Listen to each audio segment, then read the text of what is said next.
Hello all, कैसे हो सब लोग? Safe and sound. कैसा रहा कल एग्जाम आप लोगों का?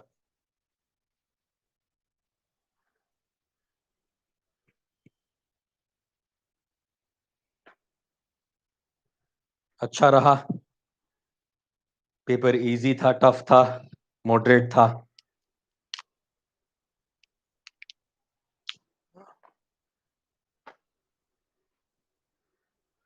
एकदम अच्छा था। वेरी नाइस, वेरी नाइस बीवी।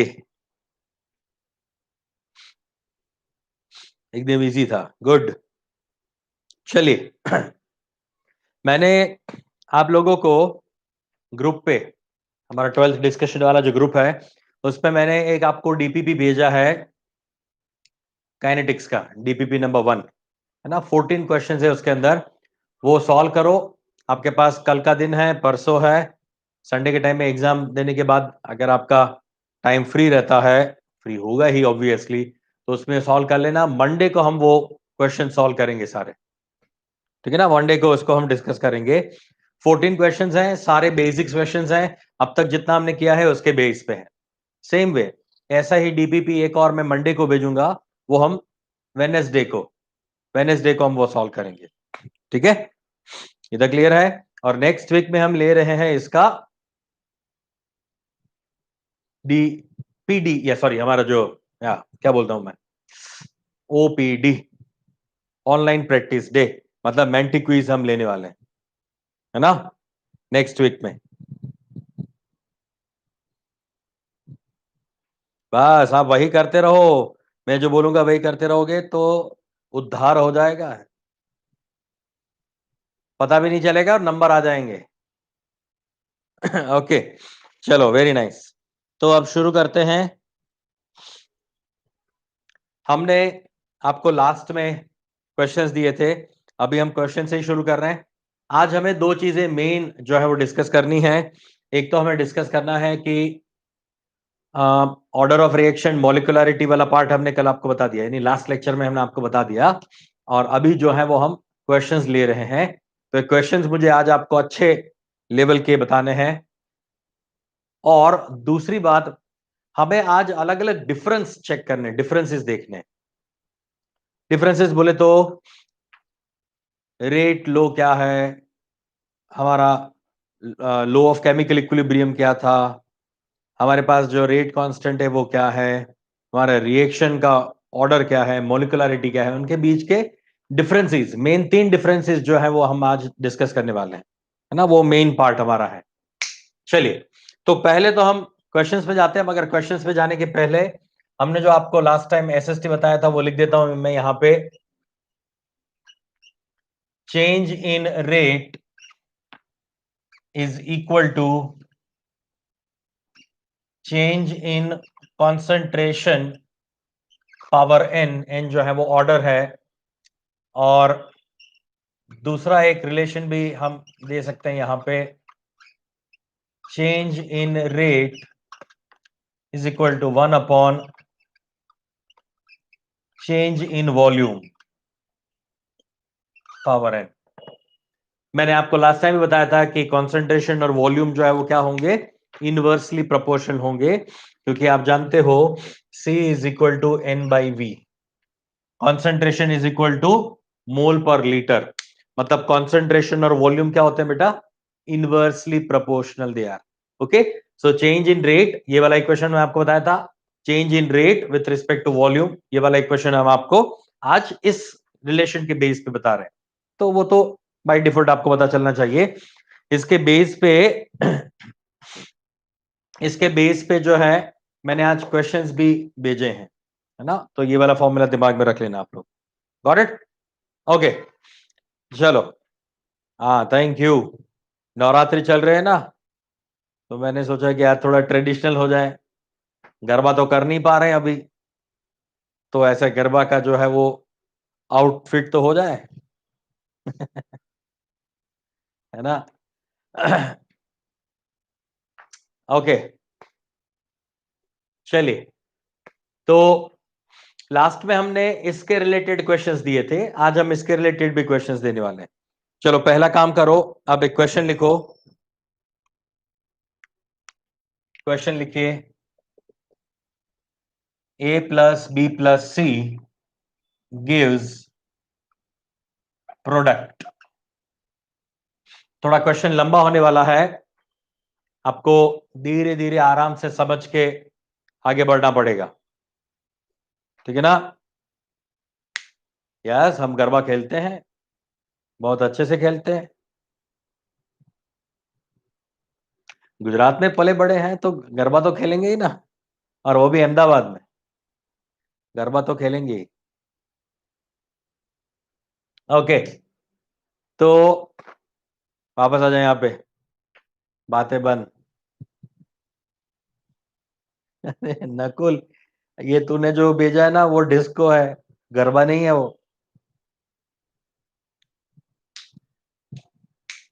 कौन है कच्ची माड़ू?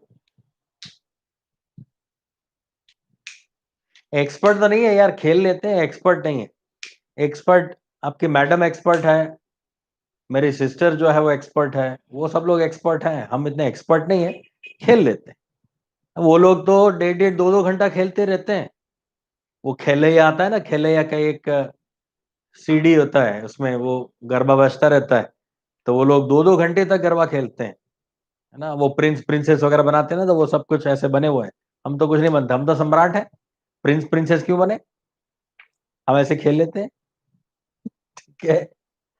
ओके, चलो आते वापस यहाँ पे, अत्र तत्र सर्वत्र रसायन शास्त्र। चलो देखो, हमने आपको यहाँ पे 3 रिएटेंट्स दिए हुए हैं, है ना, और आपको जो प्रोडक्ट यहाँ पे मिल रहा है उसके बारे में कोई इन्फॉर्मेशन देने की जरूरत नहीं है, क्योंकि इसी के बेस पे हम डिसाइड करेंगे ऑर्डर ऑफ रिएक्शन वगैरह वगैरह। तो इस चीज को दिमाग में रखते हुए चलना। चलो अब इसमें लिखो, a plus b plus c gives product if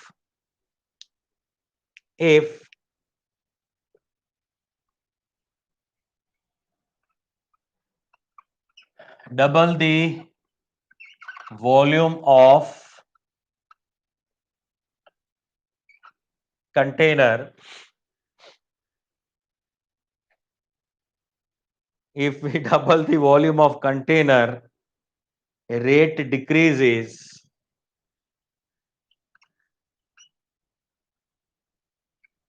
by 8 times। देखो एक चीज बहुत ही बढ़िया वाली, एक चीज आपको बताता हूं। अगर आपको यहां पे एक रिएक्टेंट दिया होगा, सुनना बराबर से बेटा, एक रिएक्टेंट दिया होगा। हाँ अभी बातें बंद करो, वेदांत व्यास। अरे ऑनलाइन क्या मजा आएगा, एक स्टेप करके देखा, ऑनलाइन में क्या मजा आएगा, जब ऑफलाइन में आ जाएंगे कॉलेज वगैरह में, जब भी शुरू हो जाएगा तब करेंगे कुछ, है ना। और ऐसे ये अकेले अकेले ऐसे ऐसे करने में मजा नहीं आता ना, साथ में क्यों होता है तो मजा आता है, ठीक है, वरना तो ऐसा ऐसे करना पड़ेगा, ठीक है। तो अकेले अकेले मजा नहीं आता, साथ में सब लोग हैं तो मजा आता है, ऐसे ऐसे पतंग भी उड़ा सकते हैं उसमें। अरे कॉलेज में नहीं है तो कोई दिक्कत नहीं, पंडित कॉलोनी जब पढ़ाएंगे या फिर जहां भी आएंगे, अशोक स्तंभ कहीं भी आएंगे तो हो सकता है ना, ऑफलाइन मिल लेंगे ना। अब तो आएंगे, सब दूर आएंगे, क्योंकि एक बार जो कमिटमेंट कर ली कि आपको हमें ही पढ़ाना है, तो हम ही पढ़ाते रहेंगे।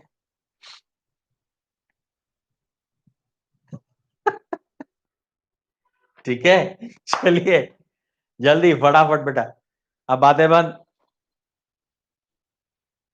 बातें बंद। चलो यार, गरबे का नाम मत लो यार, अब नवरात्रि का नाम मत लो, बहुत ही पसंद है मुझे यार।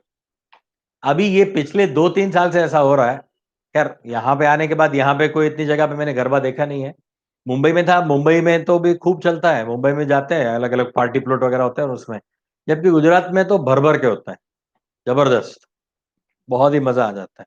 वहां पे तो दोनों टाइप के होते हैं, एक डिस्को डांडिया बोलते हैं, यानी डीजे वगैरह बजाते रहते हैं और उसमें सब लोग खेलते रहते हैं, ऐसा बड़ा सा एक ग्राउंड होता है ऐसा सर्कल में। और एक ऐसा भी होता है कि स्ट्रीट में, यानी सब लोग अपने घर के आसपास, शेरी गरबा बोलते हैं उसको, शेरी गरबा, उसमें भी होता है। वो एकदम पूरा प्राचीन होता है वो। 3 टाइप के हो गए हैं, गरबा 3 टाइप के होते हैं। एक प्राचीन होता है, प्राचीन का मतलब क्या होता है? पुराने ज़माने में जो लोग जो भगवान की भक्ति वगैरह करते थे, खैर ये भगवान की भक्ति के लिए ही करते हैं सब लोग, माता जी की भक्ति करते हुए वो लोग सही से इस तरह से घूमते रहते थे या गाते रहते थे ऐसे गरबा, तो वो होता है प्राचीन। उसके बाद आ गया अर्वाचीन। अर्वाचीन में क्या हुआ? थोड़ा लेटेस्ट हो गया, थोड़ा मॉडर्नाइज़ हो गया, तो वो अर्वाचीन हो गया। और इसके बाद अभी आ गया है ये डिस्को डांडिया, डीजे वाला डांडिया, है ना? तो वो 3rd वर्ज़न है। तो तीनों में मज़ा आता है। छोटे थे तब हम वो बहुत ही पुराने वाले में जाते थे, क्योंकि सिस्टर वगैरह जो है वो छोटे-छोटे जब होते थे, तो वो जो गली होती है, शेरी होती है, जो आपके घर के सामने ही, वहाँ पे सब लोग आते थे। एक जो सोसाइटी है, उस सोसाइटी का एक गरबा होता था, सब लोग वहाँ पे आते थे, वहाँ पे खेलते रहते थे। स्टेज वगैरह बनता था, बहुत बढ़िया होता था। थोड़े बड़े हो गए तो धीरे-धीरे ये डिस्को डांडिया की ओर चले गए। हाँ, अभी साइलेंट गरबा भी आ गया है, सही है। सब लोग ऐसा हेडफ़ोन लगा के, वो ब्लूटूथ वाला हेडफ़ोन सब लगा के, एक सिस्टम के साथ उसको जोड़ दिया जाता है, या फिर एक साथ वो सॉन्ग जो है वो बजता रहता है और सब लोग साइलेंट गरबा करते हैं। वो मज़ा नहीं आता यार। साइलेंट गरबा में, ऑनलाइन गरबा में मज़ा नहीं आता। ऐसे चिल्लाते रहते हैं, कूदते रहते हैं, तो बहुत मज़ा आता है। ज़बरदस्त, धूल उड़ती रहती है एकदम। 2 दिन में तो आपका आवाज़ बंद हो जाएगा, आपको ज़ुकाम हो जाएगा, इतनी धूल उड़ती रहती है। खैर वो भी करते हैं, अब तो वहाँ पे प्लास्टिक का वो बिछा के भी करते हैं, जिससे इतनी धूल अब नहीं उड़ती, मगर पहले तो बहुत मज़ा आता था। आप देखो ना, आप किसी बिल्डिंग के ऊपर से देखो ना, अहमदाबाद में ऐसा होता है। जहाँ पे हमारा गाँव, यानी जो सिटी हमारा है, राजकोट जो है, वहाँ पे अगर जाते हैं तो वहाँ पे आप छत पे जाओ ना, 10th फ्लोर या 11th फ्लोर पे जाके, छत पे जाके देखो ना, तो जहाँ-जहाँ भी गरबा होता होगा ना, वहाँ पे एकदम लाइट दिख रही होगी, हैलोजन लाइट्स, और वहाँ पे ऐसे धूल दिखती रहती है। तो पता चल जाता है, हाँ, यहाँ पे गरबा चल रहा है, वहाँ पे गरबा चल रहा है, प्लॉट के अंदर, पार्टी प्लॉट में। मज़ा आता है। ठीक है? अरे बहुत मज़ा किया है। अभी कहीं नहीं जाते भाई, अभी तो कहीं नहीं जाते हैं, अभी तो यहीं करते रहते हैं। घर पे ही गरबा करते रहते हैं, ऑनलाइन गरबा।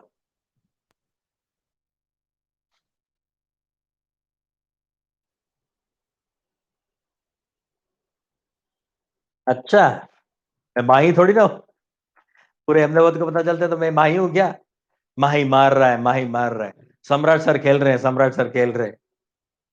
मैं खेलता हूँ, साथ में गोलियाँ नहीं फोड़ता। अगर ऐसे गोलियाँ फोड़ता रहता मैं, तो वो शेख वगैरह होते हैं ना, शेख वगैरह भी शादियों में ऐसे गोलियाँ फोड़ते हैं, धड़, धड़, धड़, धड़ करके। पता चलता है इसके घर पे शादी है। तो ऐसा नहीं करता मैं, बहुत इनोसेंट हूँ यार मैं। आप लोग भी मुझे ऐसा गुंडा बना दोगे तो कैसे चलेगा? ओके, चलो बैक टू द बिज़नेस। अब बातें बंद करो। कितने हसगुल्ला हो गए हो सब लोग, हसगुल्ले।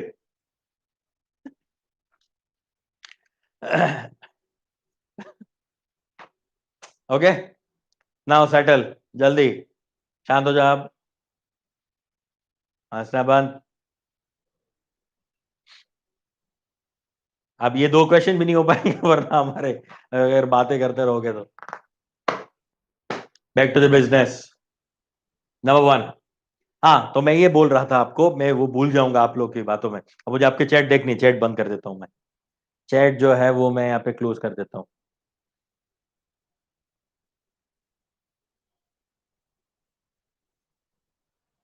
कहाँ गया चैट का वो? हटाओ, चलो। हाँ, सम्राट सर के प्यारे रसगुल्ले, सही है, मेरे रसगुल्ले हैं सब लोग। ओके, नाउ अगर हमारे पास कोई एक रिएक्टेंट होगा, सुनना बराबर सा, बहुत ये छोटी छोटी बातें जो बता रहा हूं बहुत काम की चीजें हैं। अगर एक ही रिएक्टेंट है और उसमें से प्रोडक्ट बन रहा है, जैसे कि ए से बन रहा है प्रोडक्ट, बी से बन रहा है, सी से बन रहा है, एक से कोई प्रोडक्ट बन रहा है, तो आपको सिर्फ एक ही डेटा दिया होगा। सुनना बराबर से, एक ही डेटा दिया होगा। मतलब ऐसा बोला होगा कि if the concentration is doubled, rate is doubled, if the concentration is half, rate is doubled, ऐसा करके कुछ भी आपको इंफॉर्मेशन दिया होगा, है ना। तो एक ही इंफॉर्मेशन होगी। अगर यहां पे दो रिएक्टेंट्स होंगे, अगर दो रिएक्टेंट्स होंगे तो आपको दो इंफॉर्मेशन दी होगी, एक ए के बारे में और एक बी के बारे में, है ना। तो दो इंफॉर्मेशन आपको दी जाएगी। और अगर आपको तीन यहां पे चीजें दी हुई है, तीन चीजें हैं एबीसी, तो तीन इंफॉर्मेशन होगी, ए के बारे में, बी के बारे में, सी के बारे में, क्योंकि कुछ ना कुछ तो आपको इंफॉर्मेशन देनी पड़ेगी, वरना तो आप कभी भी कोई वैल्यू फाइंड ही नहीं कर सकते, कोई रिलेशन एस्टेब्लिश नहीं कर सकते, है ना।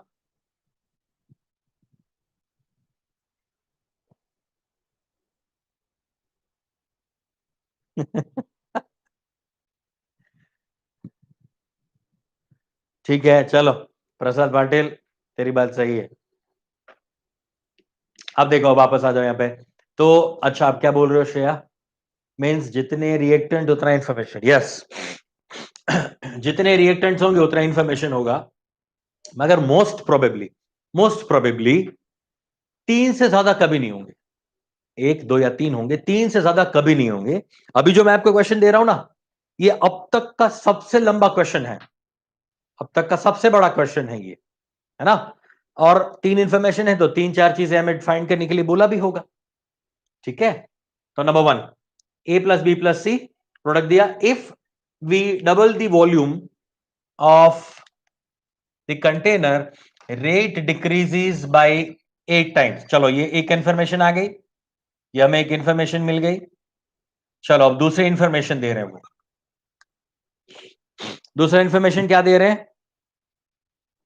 On double on doubling the concentration of A,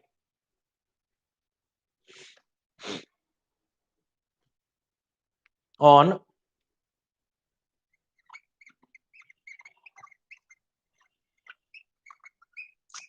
doubling the concentration of A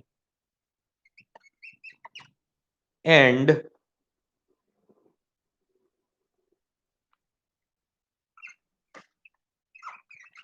reducing the concentration of B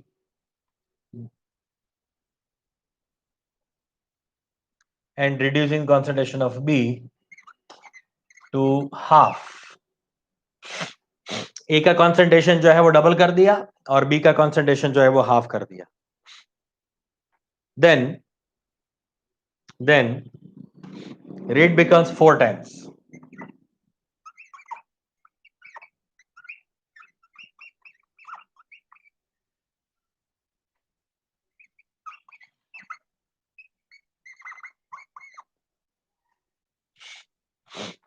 ठीक है, ये हो गया 4 times increase.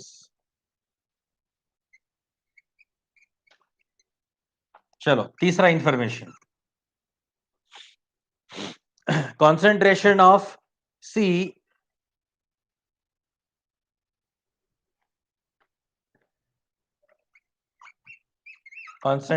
C increases by 4 times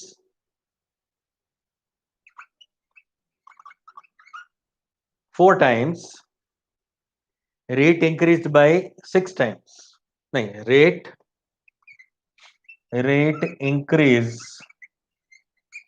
by 64 times.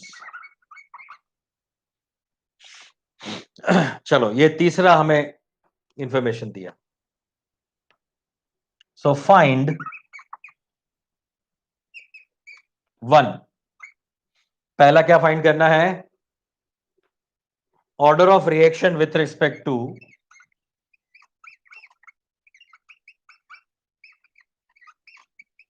A, B and c. Number 2, overall order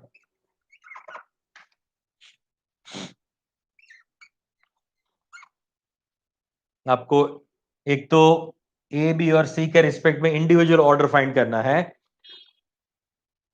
आपको overall order find करना है, and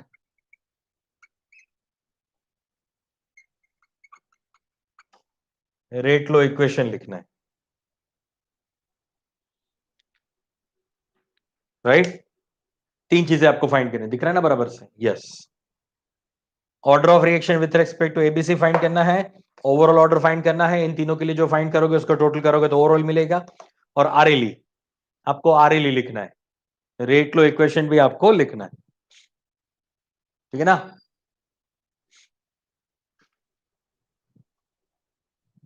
rate low equation लिखोगे तब उसमें ऑर्डर के साथ उसको लिख सकते हो।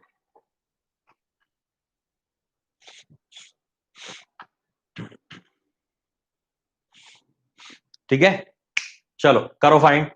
पहले तो आपको आरएलई लिखना चाहिए, उसके बाद ये सारी इंफॉर्मेशन हम दे सकते हैं। आपको ये तीन चीजें दी हुई है, वहां से सारी चीजें फाइंड करनी, ये रिलेशन याद रखना। चलिए करिए find, one by one. One by one आपको तीन स्टेजेस में इस चीज को फाइंड करना है। जो जो इंफॉर्मेशन दी है वहां से आप कुछ ना कुछ इक्वेशंस बनाते जाओ, कुछ ना कुछ इक्वेशंस आपको मिलते जाएंगे और बाद में उसमें वैल्यूज जो है वो पुट करते जाओ।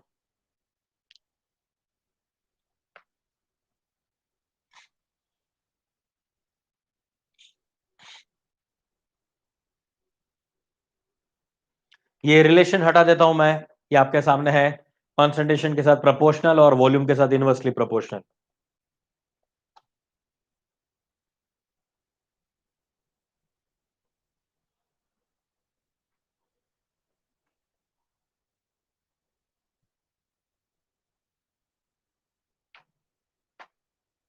दिमाग लगाना पड़ेगा, डायरेक्टली नहीं हो जाएगा बेटा, थोड़ा दिमाग लगाना पड़ेगा।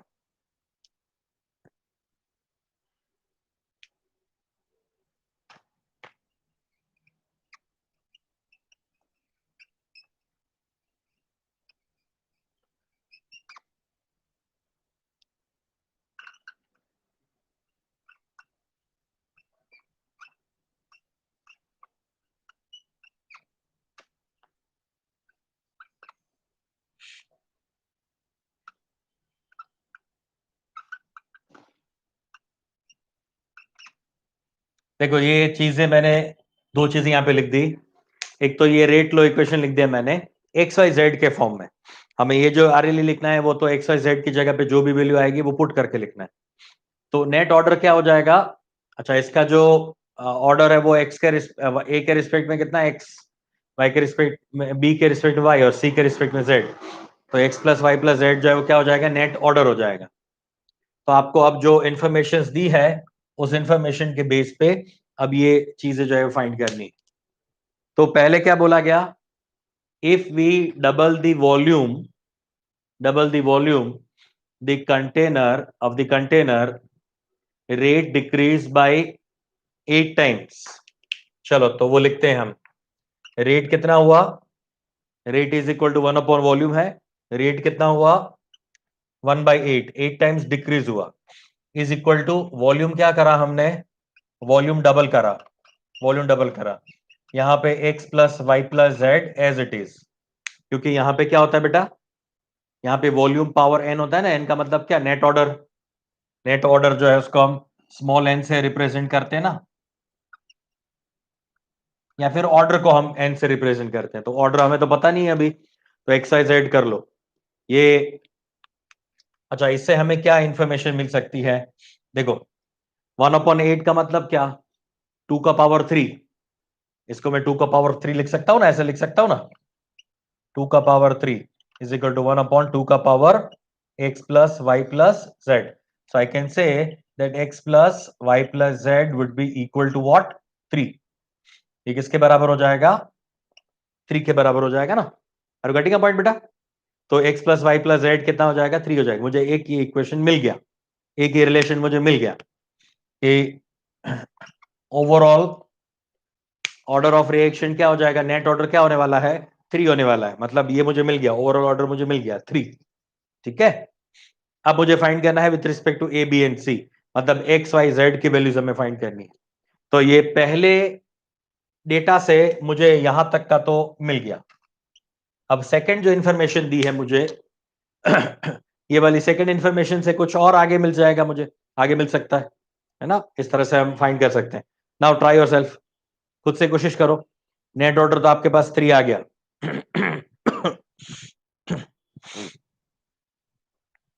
With respect to A2 with respect to B1 and C3 नहीं, तब तो ऑर्डर ऑफ रिएक्शन 6 हो जाएगा। हमारे पास तो 3 ही है माए सिर्फ।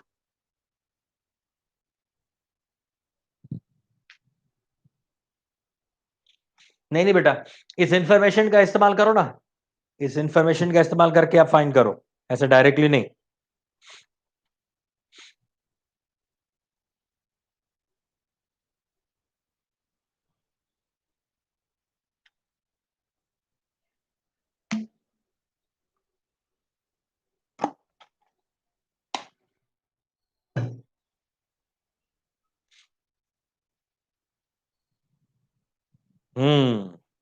सही आशया, करेक्ट है बेटा, सही जा रहे हो।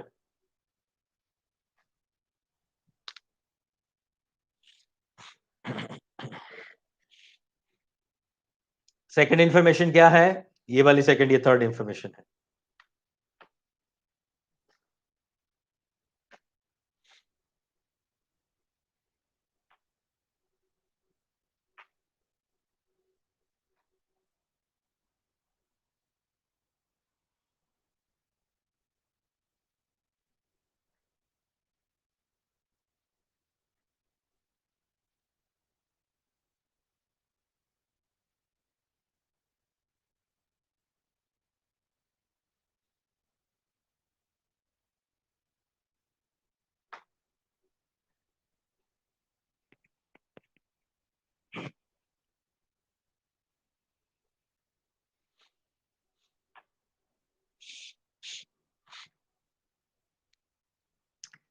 देखो वापस से देखते हैं।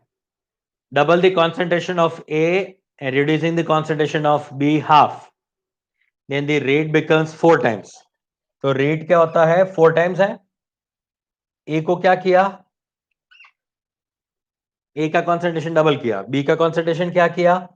हाफ किया।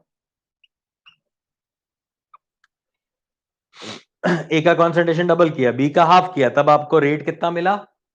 4 टाइम्स। अच्छा, इसको मैं ऐसे लिख सकता हूं क्या? 2 का पावर 2 इज इक्वल टू 2 का power x is equal to 2 का पावर माइनस y। लिख सकता हूं क्या?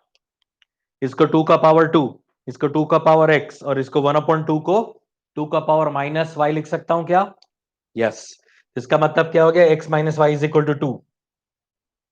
इट मीन्स, इसका मतलब है x minus y is equal to 2। x minus y की वैल्यू मुझे क्या मिल रही है? यहां पे 2 मिल रही है। x minus y is equal to 2। चलो, एक ये हमें इंफॉर्मेशन मिल गई।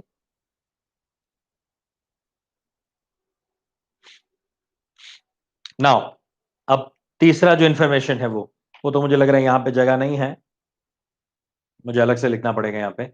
मगर पहले आप ये 2 तक तो पहुंच गए। अब तीसरा मैं ऊपर ही लिख देता हूं, जहां पे आंसर लिखा है ना वहां पे इसको हटा के, मगर मुझे वापस से समझाना होगा तो गड़बड़ होगी। चलो तीसरा इंफॉर्मेशन मैं नीचे लिख देता हूं, इसको कैमरा को नीचे कर देंगे हम। तीसरा यहीं पे लिख देता हूं मैं।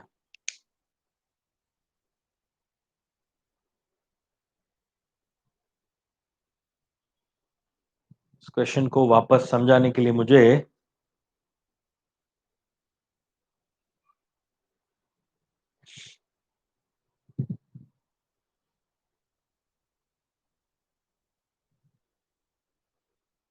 राइट, चलो थर्ड वाला यहां पे लिख देता हूं मैं।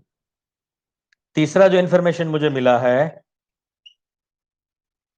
ये तीसरी इंफॉर्मेशन जो है, concentration of c increased by 4 times, then rate increased by 64 times. 64 times इसका रेट इंक्रीज हो गया, कॉन्सेंट्रेशन कितना करने पे? 4 टाइम्स करने पे। किसके लिए बात हो रही है? सी के लिए बात हो रही है, तो सिर्फ जेड लिखूंगा ना, तो इसको क्या लिख सकता हूं मैं? 4 का क्या हो जाएगा? ये क्यूब हो जाएगा। 4 का क्या है? तो z इज इक्वल टू क्या मिल गया मुझे? 3 मिल गया। ये समझ में आया ना? z इज इक्वल टू मुझे क्या मिला? 3 मिल गया। 64, ये c का पावर z, तो 4 का क्यूब मतलब क्या हो जाएगा 64। तो ये z इज इक्वल टू क्या हो जाएगी, ये z है, 2 नहीं है, ये z है, तो z इज इक्वल टू क्या हो जाएगा 3। ठीक है, z इज इक्वल टू 3 हो गया। अच्छा, अगर मैं z is equal to 3 put करता हूं यहां पे, सुनना, z is equal to 3 put कर दो इस इक्वेशन में। z is equal to 3 put करोगे तो सामने अगर 3 को सामने फेंक दिया तो क्या हो जाएगा, x plus Y plus 3 is equal to 3। तो x plus y would be equal to what, 0। x plus y is equal to क्या हो गया, 0 हो गया। x प्लस वाई की वैल्यू 0 हो गई।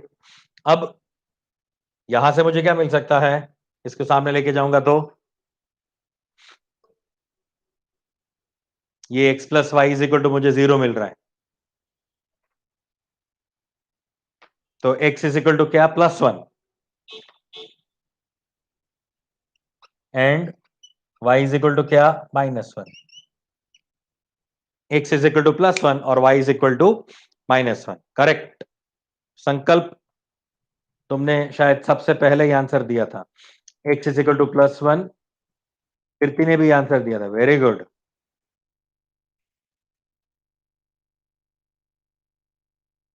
मेरे ख्याल से सबसे पहले संकल्प ने आंसर दिया था, +1 -1। संकल्प +1 -1 and C3, very nice, very good. Asia ने भी आंसर दिया था, वेरी नाइस। प्रीति करेक्ट है। वेदांत ने 1 -1, ठीक है, सही है, करेक्ट। ओमकार का भी सही है, कीर्ति सही है, सुजय सही है, सुजय ने मिटा दिया। कल्याणी श्रेया करेक्ट, सही है बच्चों, वेरी नाइस। नेहा, मयूरी, सार्थक,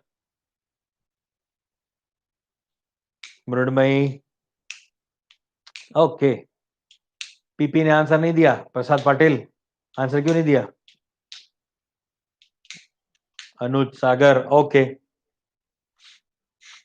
तो ये समझा कैसे किया हमने, वापस से बताता हूं, देखो फिर से। a प्लस बी प्लस सी आपको प्रोडक्ट दिया हुआ है, आपको 3 इंफॉर्मेशन दी हुई है। अब आपको जब क्वेश्चन दिया जाएगा ना, तो ये क्वेश्चन पूरा सीक्वेंस में ऐसे ही लिखा हुआ होगा, ऐसे 3 टुकड़े नहीं दिए होंगे, वो कंटिन्यूअस लिखा होगा। आपको फाइंड करना है कि 3 इंफॉर्मेशन क्या क्या है। ये तो मैंने अभी आपको इजी हो जाए, आपको समझना इजी हो जाए, इसलिए मैंने ये 3 अलग अलग चीजें दे दी। मगर जब ओरिजिनली आपको पूछा जाएगा तो ये ऐसे पार्ट होंगे ही नहीं, इसको मिटा देता हूं मैं, ऐसा होगा ही नहीं, ऐसा पूरा कंटिन्यूएशन में क्वेश्चन होगा। If we double the volume of container, rate becomes decrease by 8 times, doubling the concentration, reducing, ऐसा पूरा सीक्वेंस में क्वेश्चन दिया होगा, पूरा एक लाइन में ही, लाइन बाय लाइन। आपको उसको अलग करना पड़ेगा, आपको सोचना पड़ेगा कि कैसे, क्या क्या इंफॉर्मेशन हमें दी हुई है। ठीक है ना, पहली बात। अब वो कैसे पता करोगे यार, तो पहले उसके लिए मैंने आपको उसका की बता दिया, उसका की वर्ड बता दिया कि अगर ये 3 चीजें यहां पे दी हुई है तो आपको 3 इंफॉर्मेशन दी होगी। एक होगी तो एक, 2 चीजें होंगी, 2 रिएक्टेंट होंगे 2, 3 होंगे तो 3। तो आपको मतलब इस क्वेश्चन में से 3 टुकड़े बनाने, तो 1 बाय 1 करते जाओ। ए प्लस बी प्लस सी, आर ओ आर लिख दिया हमने, नेट ऑर्डर हमें पता चल गया यहां से, x plus Y plus z. अब फर्स्ट इस इंफॉर्मेशन से मुझे क्या मिल गया, x plus Y plus z, total net order मुझे मिल गया 3। यहां से मुझे क्या मिल गया, x minus y is equal to 2। जो इन्फॉर्मेशन दी उसके हिसाब से, ऐसा कतई जरूरी नहीं है कि आपको एबीसी तीनों लेना है। आपको ए और बी का इन्फॉर्मेशन दिया है, ए बी वाला इन्फॉर्मेशन लगाओ। बेटा ये एसएसटी के चलते हम बना रहे हैं, ये एसएसटी के अकॉर्डिंगली है। यहां पे कभी भी कहीं भी हमने कोई भी जो कन्वेंशनल मेथड है वो यूज नहीं किया है। अगर कन्वेंशनल मेथड यूज करोगे तो आपको हर बार ये फॉर्मूलाज लिखने पड़ेंगे। मैंने सिखाया था ना वो लास्ट क्वेश्चन में, जो लास्ट में हमने क्वेश्चन किया था लास्ट लेक्चर में, उसमें सिखाया था। मगर ये डायरेक्ट मेथड है, इससे हम आंसर निकाल रहे हैं, तब इजी होगा, है ना। और आपको खैर ये बोर्ड्स के एग्जाम में तो कभी पूछने वाली नहीं है, ये आपका लेवल एडवांस लेवल है, ये है ना, मेंस लेवल भी नहीं है, नीट लेवल नहीं है, एडवांस लेवल चला गया। यानी हम एक्सट्रीम लेवल तक आपको लेके जा रहे हैं कि वहां तक का आपको ये मिल सकता है। ठीक है, तो सेकंड इंफॉर्मेशन से ये मिला, थर्ड से हमें ये मिल गया। ठीक है ना, z इज इक्वल टू 3 मिला, वैल्यू पुट करी तो x minus y is equal to क्या हो गया, x plus y is equal to 0 हो गया। So x is equal to minus y, x अगर 1 है तो y आपका क्या हो जाएगा, -1, +1 -1 फिर डाउन, और ये 3, तो ओवरऑल ऑर्डर ऑफ रिएक्शन 3 होगी। अच्छा ठीक है, आप समझ गया, अभी समझ गया प्रसाद, ठीक है, वेरी गुड, वेरी गुड, चलो वेरी नाइस। चलो ऐसा ही एक और क्वेश्चन दे रहा हूं बेटा, ऐसा ही एक और तगड़ा वाला क्वेश्चन दे रहा हूं, दिमाग लगाना पड़ेगा आपको, है छोटा सा क्वेश्चन मगर दिमाग अच्छे से लगाना पड़ेगा।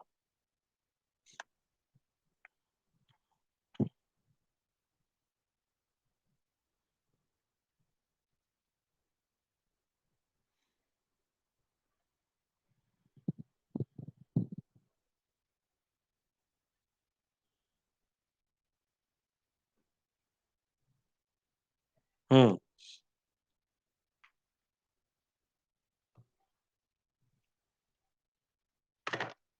इसका भी लेवल जो है वो एडवांस वाला ही बोल सकते हो, बाद में वापस मेंस वाले लेवल पे आ जाऊंगा। जैसे ही मेंस वाले लेवल पे आऊंगा ना मैं, तो आपको ऐसे अंदर से ही फील होना शुरू हो जाएगा, हाँ ये तो बहुत सिंपल है यार, एडवांस में पता चल जाएगा आपको, दिमाग लगाना है बहुत ही अच्छे वाला, यानी इतना भयंकर नहीं होता क्वेश्चन, छोटा सा उसमें लॉजिक होता है, वो अगर आपके दिमाग में क्लिक कर गया तो आपका आंसर मिल जाएगा।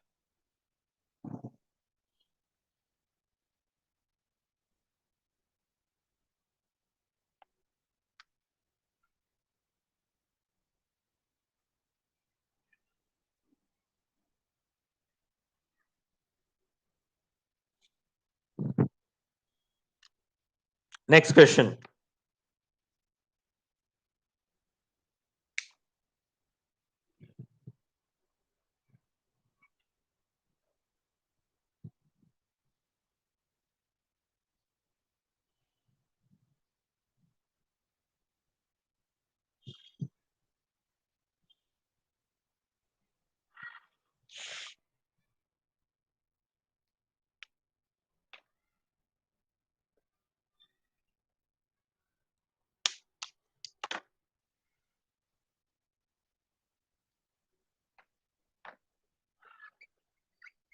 rate of certain reaction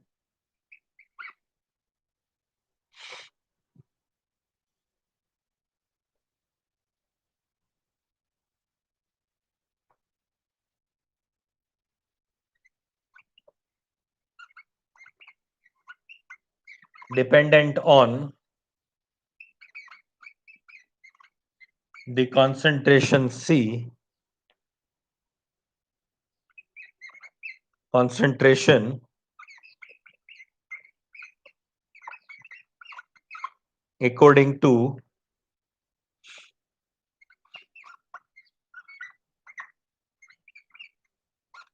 the equation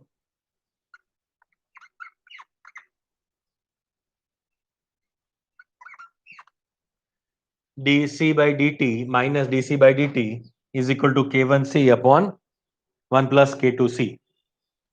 मैंने बोला ना कॉन्सेंट्रेशन जो है वो रेट के साथ बहुत ही क्रूशियली कॉम्प्लिकेटेड वे में रिलेट करता है, तो ये रेट ऑफ द रिएक्शन जो है वो कॉन्सेंट्रेशन के साथ कुछ इस तरह से रिलेट करता है। Determine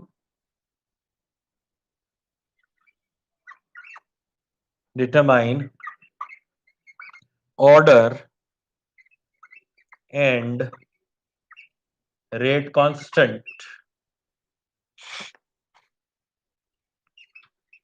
when concentration number 1 very high, पहले very low, and number 2 very high। चलो ये दो कंडीशन के लिए आपको क्या क्या फाइंड करना है, आपको दो चीजें फाइंड करनी है, order of reaction and rate constant, ये दो चीजें आपको फाइंड करनी है। यानी अगर आपको रेट कांस्टेंट की वैल्यू कोई न्यूमेरिकल वैल्यू नहीं मिल पाएगी ना, क्योंकि यहां पे कोई ऐसा इंफॉर्मेशन नहीं है कि डबल हो रहा है, ट्रिपल हो रहा है, कुछ भी नहीं है। कोई न्यूमेरिकल वैल्यू नहीं मिलेगी आपको, कांस्टेंट के फॉर्म में ही मिलेगा कुछ। सो डोंट वरी, अगर आपको कुछ कांस्टेंट के फॉर्म में मिल रहा है तो भी सही है, न्यूमेरिकल वैल्यू हो जाए ऐसा जरूरी नहीं है।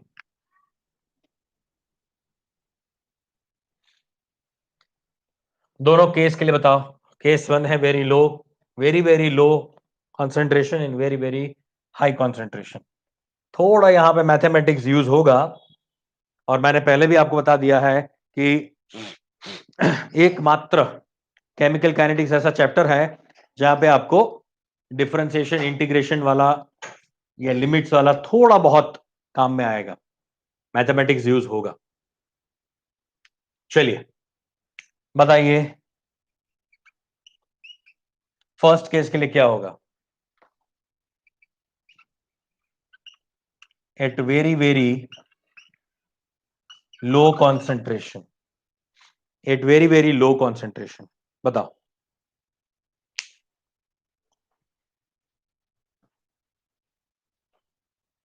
वेरी वेरी लो कॉन्सेंट्रेशन के लिए क्या होगा बताओ।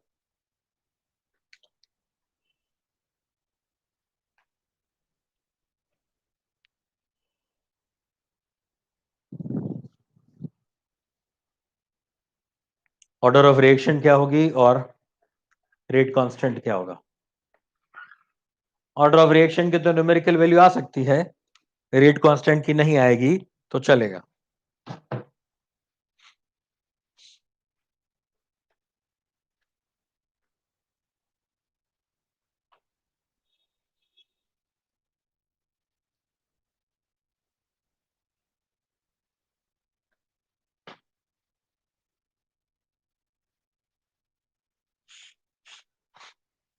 जीरो ऑर्डर वेरी लो के लिए, अच्छा एक आंसर आ रहा है zero order at very low. अच्छा, वेरी हाई के लिए चेक करो।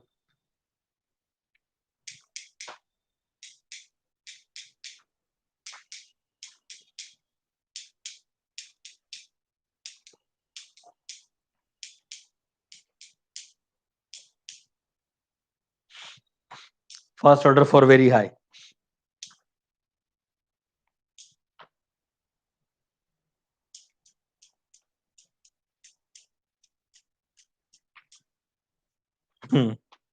मुझे ऐसा लग रहा है आपने मैथमेटिक्स लगा दिया, मगर मैथमेटिक्स के रूल को ही ब्रेक करते हुए मैथमेटिक्स लगाया आपने।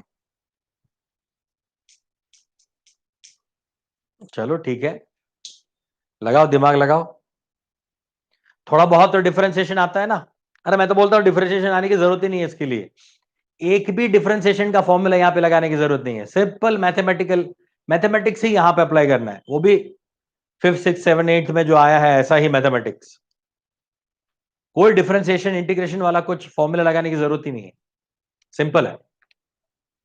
चलो चेक करते हैं, देखो क्या बोला गया, at very very low concentration, at very very low concentration मतलब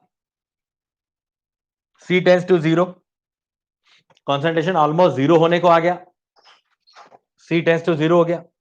अच्छा, अगर C टेंस टू जीरो है तो ये वाला टर्म जो है, नीचे वाला टर्म, अगर मान लो इसको मैंने जीरो ले लिया, तो 1 प्लस के सी जो है वो क्या हो जाएगा, 1 प्लस के सी के किसके बराबर हो जाएगा, 1 के बराबर हो जाएगा। ये के टू सी जो है वो भी जीरो हो जाएगा, तो 1 प्लस के टू सी जो है वो किसके बराबर हो जाएगा, 1 के बराबर हो जाएगा, है ना। अगर आपने, अगर किसी ने यहां पे वैल्यू जीरो डाल दी, ऊपर वैल्यू जीरो डाल दी, तब तो ये पूरा ही जीरो हो जाएगा, तब तो ये पूरा ही जीरो हो जाएगा, है ना। और जीरो ऑर्डर का कतई ही मतलब नहीं है कि रेट का जीरो हो जाना, जीरो ऑर्डर का मतलब ये होता है कि इसका पावर जीरो हो जाए, मतलब वो क्या रह जाए, सिर्फ K1 ही रह जाए, है ना। तो अगर सिंपल मैथमेटिक्स के रूल के हिसाब से चेक करो, तो जहां ये वैल्यू हम जीरो नहीं ले रहे ना, ये तो हम ऐसा मान रहे हैं कि टेंस टू जीरो मतलब जीरो हो रहा है, मतलब इस इसका वैल्यू भी जीरो हो रहा है, मैं ऐसा बोल रहा हूं, इसका भी वैल्यू करीब करीब जीरो है, करीब करीब जीरो, इक्वल टू जीरो नहीं, है ना, टेंस टू जीरो है ये। मतलब जीरो नहीं हुआ है, ये 0.000000000000 ऐसा कुछ है वैल्यू, है ना। ये 0.000 मतलब ये भी मल्टीप्लाई करोगे तो कितना हो जाएगा, K2 into c 0.000000 which is negligible as compare to 1, which is negligible with compare to n, with compare to this 1, है ना, इसलिए इसकी वैल्यू 1 आ गई। यहां पे मैं ऐसा नहीं बोल सकता ये जीरो नहीं हो सकता ना, क्योंकि 0.000000 इंटू K1, तो कुछ ना कुछ तो वैल्यू आएगी, मतलब वो जीरो नहीं है। तो अब इस इक्वेशन में अगर मैं लिखूं, इस इक्वेशन को कैसे लिख सकता हूं मैं, अब इसकी जगह पे क्या डाल दो, 1 डाल दो, तो ये क्या हो जाएगा, minus dc by dt is equal to क्या हो जाएगा, K1C। ये क्या हो गया, K1C हो गया, है ना। तो यहां तो C का पावर क्या दिख रहा है आपको, 1, C का पावर तो 1 दिख रहा है यहां पे मुझे। तो ये क्या हो गया, C का पावर 1 का मतलब क्या, इसका ऑर्डर क्या हो गया, order would be 1, and rate constant, rate constant क्या हो गया, K1, K1 is the rate constant and order of reaction is 1, ठीक है। इसका ऑर्डर जो है वो 1 हो गया और इसका रेट कांस्टेंट जो है वो क्या हो गया, K1 हो गया। आई बात समझ में आप लोगों को। एट वेरी लो कॉन्सेंट्रेशन क्या हुआ, ये टेंस टू 0 हो गया, मतलब ये डिनोमिनेटर जो है वो आपका टेंस टू 1 हो गया, यानी इक्वल टू 1 हो गया, है ना। अब ये समझा कि नहीं। Now second, second part check करो। आप बोल रहे हैं कि वेरी वेरी हाई, यहां पे लिख देता हूं at very very high concentration. तो कॉन्सेंट्रेशन टेंस टू क्या हो गया, इनफाइनाइट। वेरी वेरी हाई का मतलब क्या, इनफाइनाइट मान लो, कॉन्सेंट्रेशन इनफाइनाइट है। तो अगर कॉन्सेंट्रेशन इनफाइनाइट है तो 1/c का वैल्यू क्या हो जाएगा, कांस्टेंट कॉन्सेंट्रेशन जो है इनफाइनाइट हो जाएगा, तो 1/c का वैल्यू क्या हो जाएगा, टेंस टू 0। 1/c का वैल्यू जो है वो टेंस टू 0 हो जाएगा, ऑलमोस्ट 0। ये मैंने इसलिए दिया है क्योंकि मुझे ये चीज आपको बतानी थी कि अगर ये इनफाइनाइट है तो ये 1/c का वैल्यू क्या हो जाएगा, 0 के आसपास हो जाएगा। ठीक है, तो इस इक्वेशन को थोड़ा हम मॉडिफाई कर देते हैं, dc by dt is equal to, now divide this entire equation with c, तो हो जाएगा K1, ये 1/c, इसको c से डिवाइड कर दिया मैंने, plus K2। Are you getting a point, इसको c से डिवाइड किया तो c c कैंसिल, इसको c से डिवाइड किया तो 1/c plus K2 c by c, मतलब c c कैंसिल तो K2। अब 1/c को 0 पुट कर दो, अब क्या हो गया, now 1/c tends to 0, so 1/c plus K2 would be K2 only। ये 1/c तो 0 हो गया, तो K2 किसके बराबर हो जाएगा, K2 के बराबर हो जाएगा। वैल्यू यहां पे पुट करो, dc by dt is equal to K1 upon K2। क्या इसमें कहीं भी मुझे C का कोई भी इंफॉर्मेशन दिया है, नहीं, तो C का पावर क्या होना चाहिए, 0 होना चाहिए। अगर C का पावर 0 है तो इसका ऑर्डर जो है वो क्या हो जाएगा, 0 हो जाएगा, और आपका जो रेट कांस्टेंट है, रेट कांस्टेंट है वो क्या हो जाएगा, K1 अपॉन K2।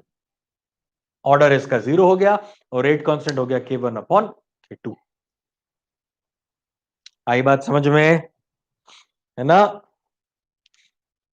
ये आपका एडवांस लेवल का क्वेश्चन, इससे पहले भी एडवांस लेवल का था, लिख देना यहाँ पे एडीबी, एडीबी उसमें भी लिख देना एडीबी।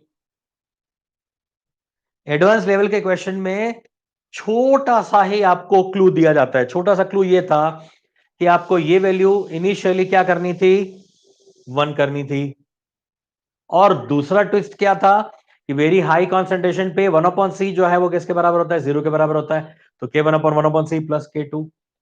एडवांस लेवल के क्वेश्चन में केमिस्ट्री केमिस्ट्री ही नहीं रहता, फिजिक्स फिजिक्स नहीं रहता, मैथ्स मैथ्स नहीं रहता। केमिस्ट्री में भी मैथमेटिक्स के ऐसे जो भी छोटे बड़े जो रूल्स हैं, वो छोटे छोटे रूल्स अप्लाई हो सकते हैं या कर सकते हैं आप ऐसा। हर गटी का पॉइंट बेटा, ये समझ आया सबको मेरे बच्चों,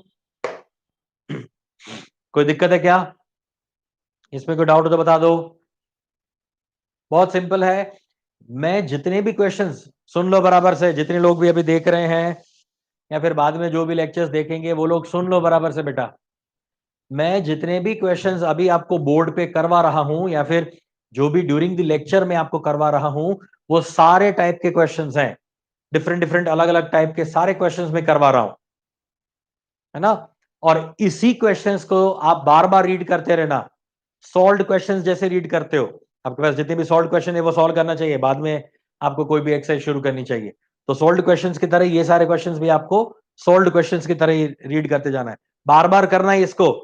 थियरी के साथ इसको भी रिवाइज करना तो बहुत ईजी हो जाएगा, क्योंकि मैंने थियरी के साथ ही सारी चीजों को दिया हुआ है। Is it okay? चलो मिटा दें ये। ऐसा एक और क्वेश्चन दे रहा हूं जिसमें भी के वाला रिलेशन जो है वही आपको बताना है। के साथ वाला रिलेशन ही है।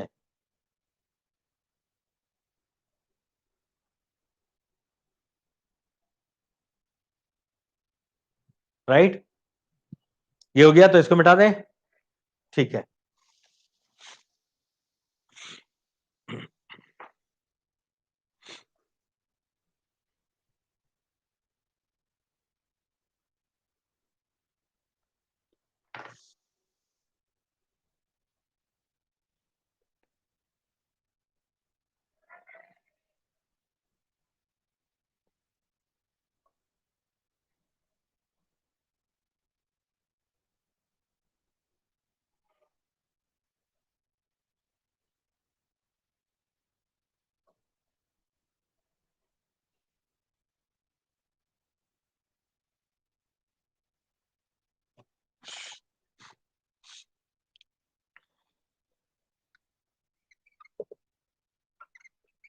2a plus b gives product. The reaction is simple. So RL क्या हो जाएगा? Rate low K1 A power 2 B का power 1 and 4A plus 2B gives product. कुछ बोला नहीं है कि सिंपल है या फिर कॉम्प्लेक्स है, कुछ बोला नहीं है। Rate 2 is equal to K2 A raised to X B raised to Y. Find relation between K1 and K2 and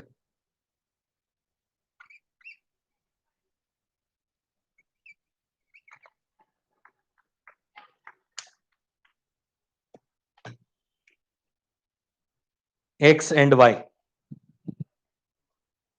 चलो जल्दी फाइंड करो।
आया समझ में क्या करना है? क्लियर हुआ सबको कैसे करना है? देखो आपको ये रेट इक्वेशन दी हुई है, आपको ये रिलेशन दिया हुआ है, यानी आपको ये इक्वेशन रिएक्शन दी हुई है, तो हमें करना कुछ नहीं है, रेट इक्वेशन जो बनाते हैं वही बनाओ, minus D A by D T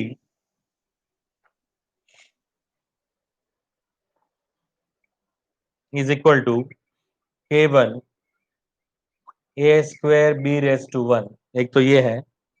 second is rate is equal to 1/4 minus D A by D T is equal to के two A raise to X and B raise to Y. ये हमें rate two का equation मिल गया, ये rate one का equation है। जो रेट इक्वेशन लिखते थे हम इसी तरह से करना है, और कुछ नहीं करना है ना। अब इन दोनों में से एक्स और वाई की वैल्यू निकाल लो और के वन और के टू के साथ का रिलेशन निकाल लो। चलो बताओ, अब तो हो जाएगा ना, अब तो कर सकते हो। चलो एक्स और वाई की वैल्यू बताओ और ये आपका के वन के टू का रिलेशन बताओ। चलो जल्दी दिमाग लगाओ,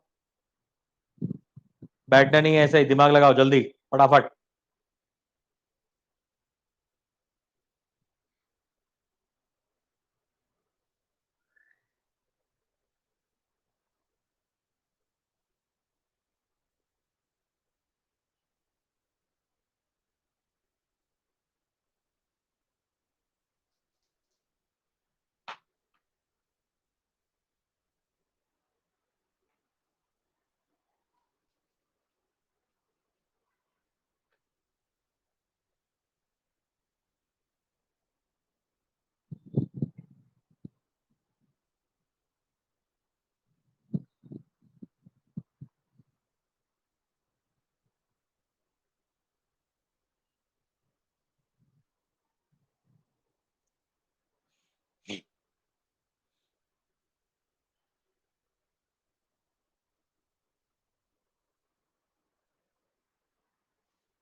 हुआ कि नहीं हुआ?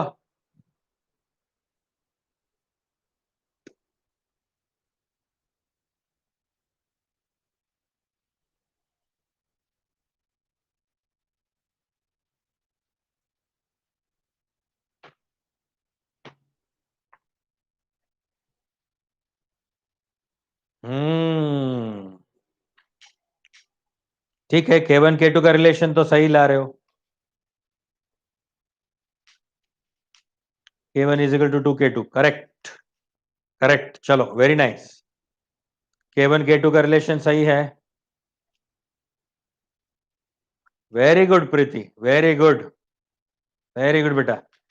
X is equal to two and y is equal to one, ठीक है, सही है ना।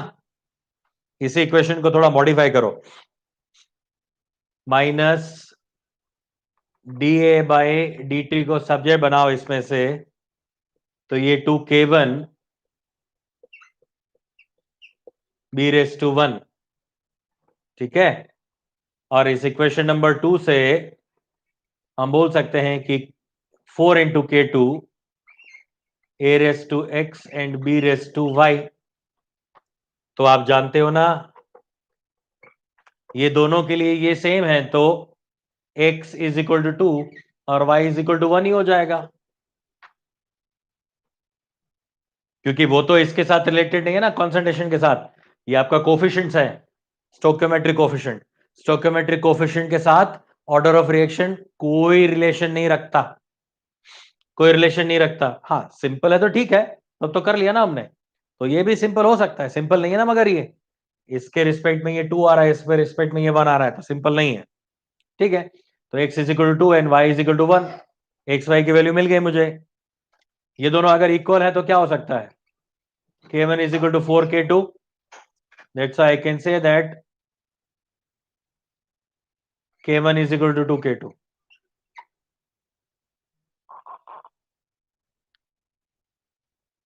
ठीक है, and x is equal to 2 and y is equal to 1.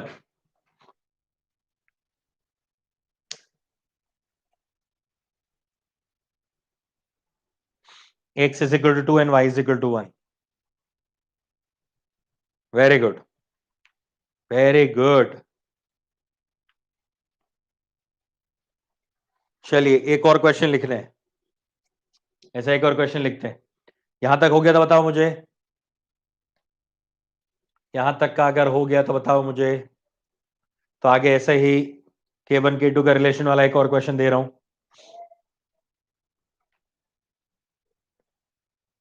बहुत काम के क्वेश्चन है बेटा, ये हर एक अलग अलग टाइप के क्वेश्चंस हैं.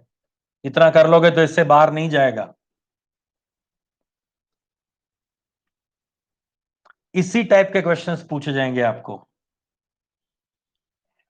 नीट, मेंस और एडवांस लेवल तक.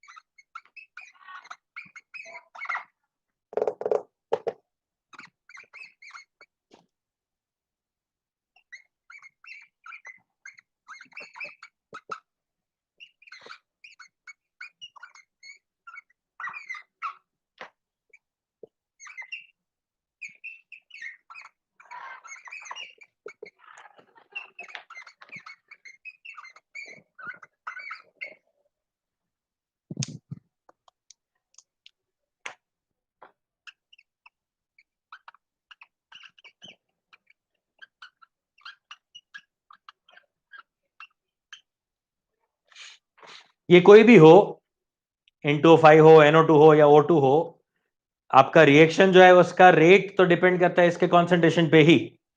यानी इन तीनों के लिए मैंने इक्वल तो यही लिखा है.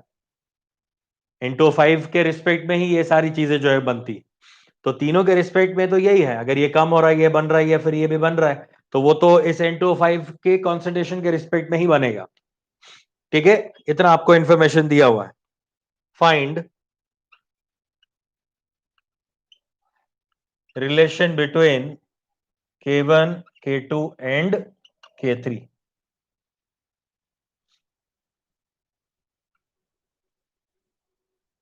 K1 K2 और K3 के साथ का आपको रिलेशन फाइंड करना है. चलिए बताइए.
तीनों के साथ का रिलेशन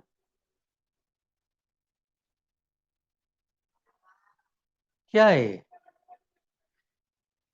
K⁻1 क्या है?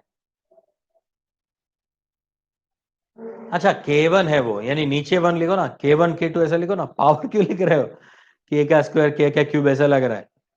हाँ सही है. चलो प्रीति, करेक्ट है बेटा आपका. प्रथमेश तुम्हारा भी सही है. तीनों का रिलेशन चाहिए मुझे. हाँ, दो का नहीं. दो का रिलेशन सही है तुम्हारा. संकल्प करेक्ट है.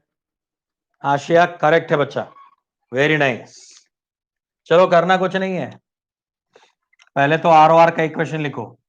आर ओ आर का इक्वेशन क्या होता है, इसके हिसाब से इक्वेशन बनाओगे तो क्या हो जाएगा? 1/2 minus dN2O5/dt is equal two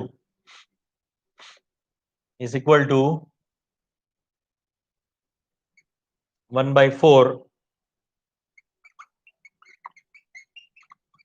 plus dNO2/dt is equal to 1/1, मतलब वो वही रहेगा O2/dt।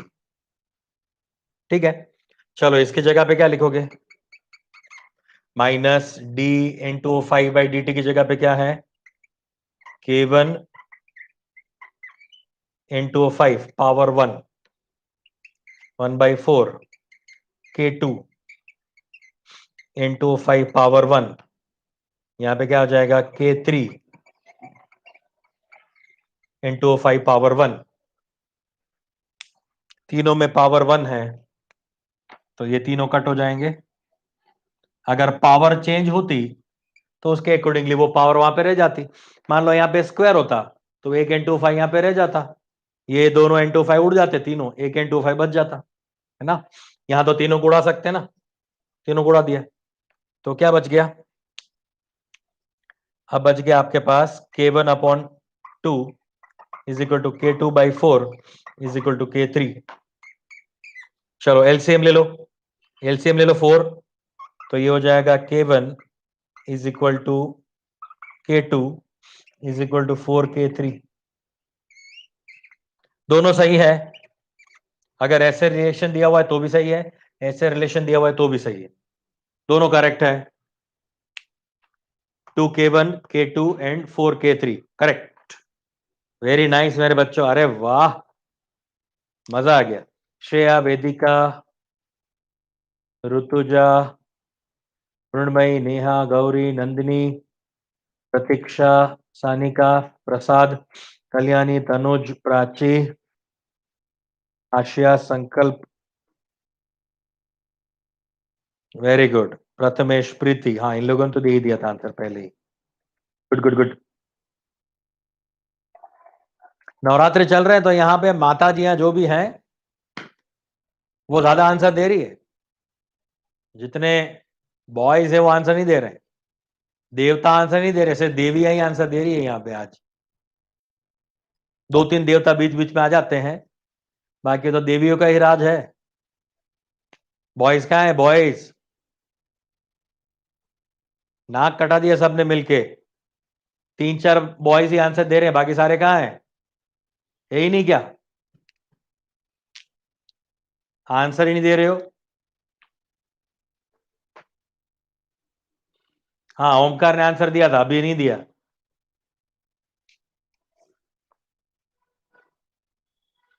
ओके, तो ये रिलेशन हो गया K1 K2 और K3 के साथ का।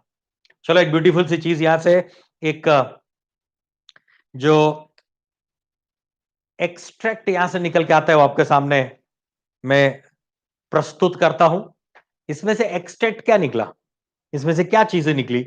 इसमें से एक चीज ये निकली कि जो आपका K1 K2 K3 जो है, K1 K2 K3 जो है, ये rate constant with respect to आपका रिएक्टेंट या प्रोडक्ट है, rate constant with respect to reactant या प्रोडक्ट है। और ओवरऑल आरओआर भी होता है, ओवरऑल रेट कांस्टेंट भी होता है। ओवरऑल रेट कांस्टेंट और इन तीनों के बीच में रिलेशन क्या है? ये रिलेशन है, इज इक्वल टू क्या होता है? ओवरऑल होता है। ओवरऑल कैपिटल के कर दो, K1 K2 K3 is equal to के हो गया। तो अब मैं आपको बताने जा रहा हूं कि इंडिविजुअल जो आपके एबीसी जो है या फिर जो भी आपके रिएक्टेंट प्रोडक्ट्स हैं, उसका इंडिविजुअल रेट कांस्टेंट किस तरह से आपके रेट कांस्टेंट के साथ, यानी ओवरऑल रिएक्शन के रेट कांस्टेंट के साथ रिलेशन शो करता है, वो बताते हैं। Now relation between overall rate constant and rate constant with respect to reactant or product, reactants और products, ठीक है ना। ये दिख नहीं रहा हो आपका, रेड कलर का पेन हटा देते हैं हम। इसके साथ क्या क्या रिलेशन है वो मैं दे सकता हूं ओवरऑल।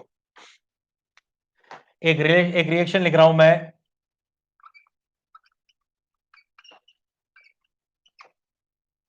देखो अब इसके लिए मुझे अगर directly with respect to A b c d अगर मुझे फाइंड करना है, यानी इसके लिए के ए के बी के सी के डी अगर फाइंड करना है, तो मैं डायरेक्टली ऐसा कर सकता हूं, के बाई ए।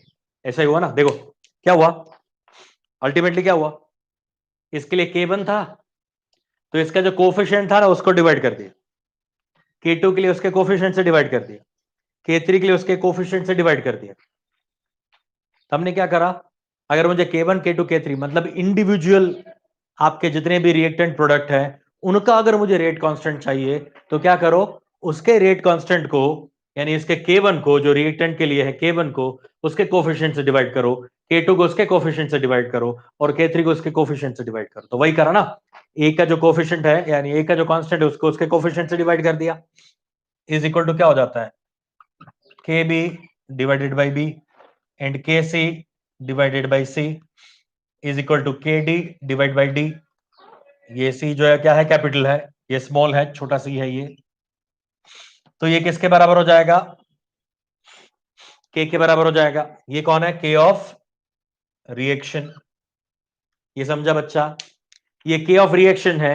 ये जो है के ए के बी के सी के डी वो क्या है, rate for the individual reactant और प्रोडक्ट के बी के सी के डी। तो मैं ऐसा लिख सकता हूं क्या, किसी भी एक के लिए तो मैं ऐसा भी लिख सकता हूं ना, therefore K A by A is equal to K of R X N. ये रिएक्शन के बराबर ही हो जाएगा ना, ये सारी चीजें एक दूसरे के बराबर है तो ये इसके बराबर हो गया। तो मैं ऐसे लिख सकता हूं क्या, therefore k of reaction is equal to, ये आपका क्या है के ए। अच्छा मैं के ए लिख रहा हूं यहां पे, मतलब कांस्टेंट ऑफ रिएक्टेंट और प्रोडक्ट, मतलब ये रिएक्टेंट और प्रोडक्ट मतलब के बी के सी के डी, हाँ ये के बी के सी के डी है, इज इक्वल टू क्या हो जाएगा, के ऑफ रिएक्शन इनटू कोफिशिएंट।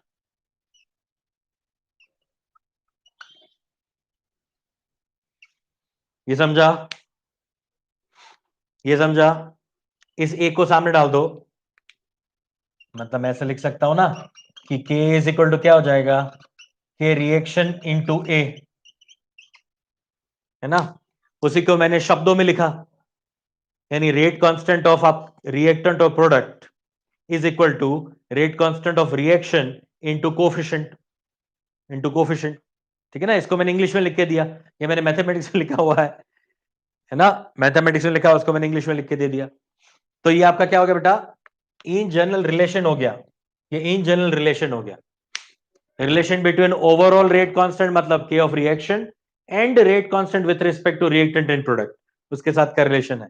ये चीजें याद रखना, ये भी एक आपका छोटा सा एक रिलेशन है, ये कहीं दिया नहीं होता, ये कहीं दिया नहीं होता, ये तो हमने बनाया है, ये R&D किया हुआ है, इसके ऊपर रिसर्च एंड डेवलपमेंट है, ये R&D है, R&D करके बनाया है ये, तो याद रखना ये चीज, है ना। और ये R&D बहुत कम जगह पे होती है, इंडिया में सिर्फ 3 जगह पे ऐसे R&D होती है, यानी वहां पे जो टीचर्स पढ़ाते हैं वो इस तरह के R&D करते हैं। Number 1 Kota, number 2 Delhi, number 3 south, south में खासकर विजयवाड़ा, हैदराबाद, ये जो है ना एरिया, वहां पे ऐसे R&D करी जाती है।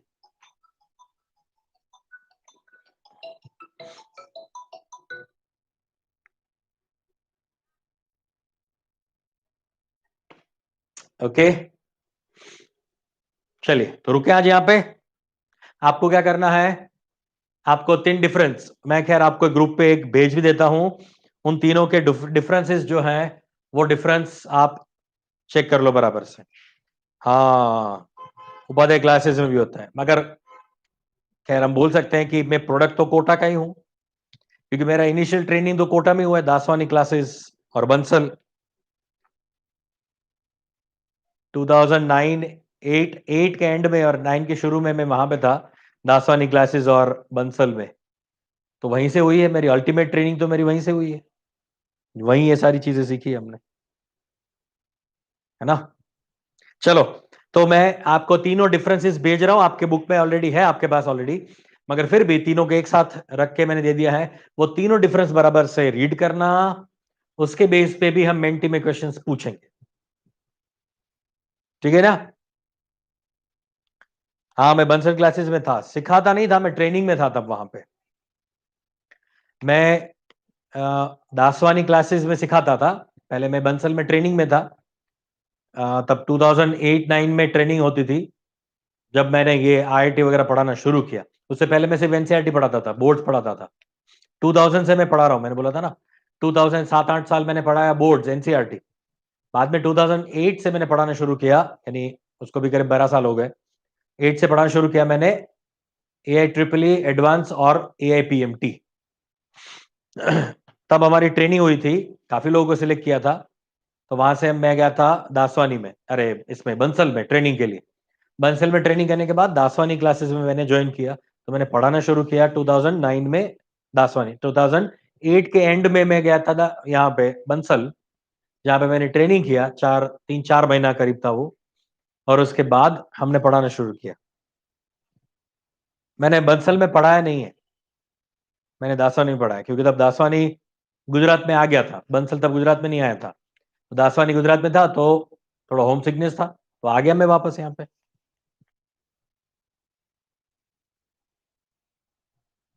यस, हम भी आपको 15-20 साल का ऐसे निचोड़ जो है वो पढ़ा रहे हैं, पूरा निचोड़ निचोड़ के,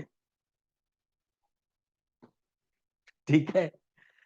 चलो, तो मिलते हैं वापस बच्चों मंडे को, तब हम वो 14 क्वेश्चंस वाला डीपीपी जो भेजा है वो करेंगे, और आगे चलते हैं यहां से। अब ऑलमोस्ट यहां पे सारी चीजें खत्म हो गई। हाँ, factor affecting rate of reaction में पहला फैक्टर मैंने बताया था nature of reactant and product, और दूसरा हम बता रहे हैं आपको कॉन्सेंट्रेशन ऑफ रिएक्टेंट, ये कॉन्सेंट्रेशन का ही पार्ट है।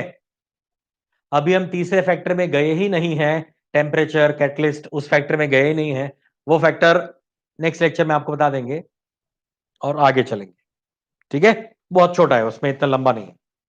चलो बाय बाय, सायोनारा, टेक केयर बच्चों।